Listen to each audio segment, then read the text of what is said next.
Palestinians are living in this triangle. From one side you have Israeli occupation. From the other side you have a corrupt Palestinian authority. And from the third side you have a fanatic Islamic regime.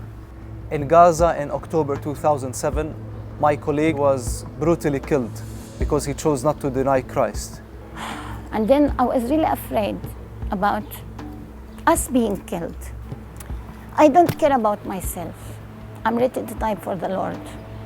Living in a majority Muslim or Jewish country, being Christian is not easy, but it is easy when you have Christ next to you.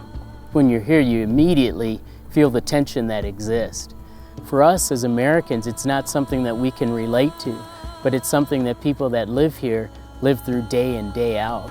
The Palestinian Bible Society was established in 1993. Our work is aimed at targeting Palestinians living in the West Bank, Gaza Strip, and East Jerusalem. At the moment we have 10 different centers, and we contextualize our ministry based on the needs of the community to reach out and to share the gospel. One of the parts that they've really gone after is the northern part of the West Bank in an area called Jenin. Christians are a very tiny, small minority. There may be 3,000 Christians among 500,000 or 600,000 Muslims. The place where Jesus met the Samaritan woman and gave the promise of living water. This is the area in the West Bank that witnessed the sharpest decline in the number of Christians. By the grace of God, we want to see this trend changed. So we felt the calling very strongly over us to come here and to reach out to the unreached people. It's a very difficult area because the gospel has been blocked from coming. And even talking to a missionary this week, he said, what breaks his heart is that the people of the West don't stand with them. That's quite hard because you feel that you are so isolated from the body of believers. And that breaks my heart because we need the prayers, we need the support of saints. I think that this project is a little different than what we have in Tanzania. In Tanzania, our initial push is to try and provide amenities. Here in the Middle East, it's a matter of trying to just love on people in different ways and providing them with a safe haven so that they can come to know Jesus Christ through the interactions that we have with them. This portion of the Compelled by Grace Impacting Our World has given $250,000 towards purchasing this land for the Palestinian Bible Society.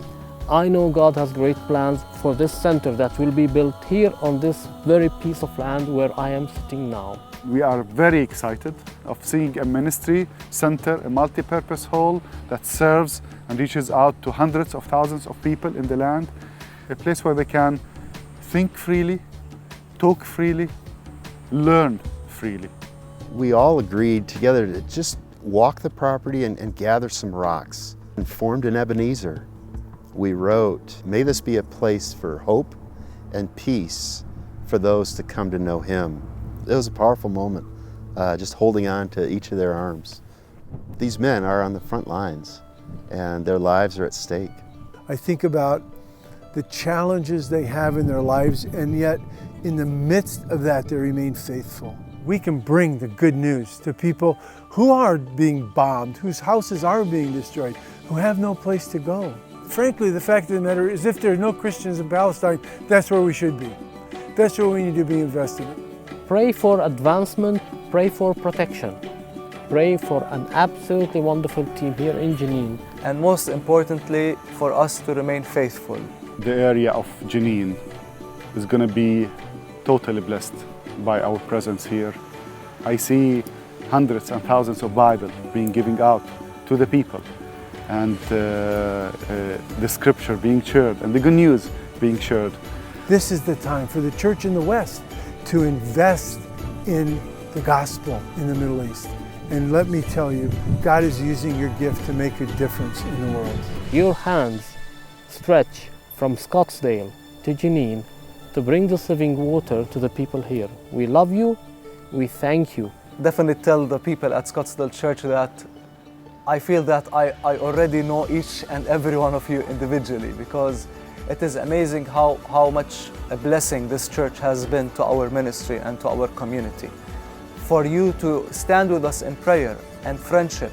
This is something very unique, and I'm really thankful for that. So I want to tell you that, you know, God bless you, and God widen your your ministry, and just make you a blessing to more people in this land.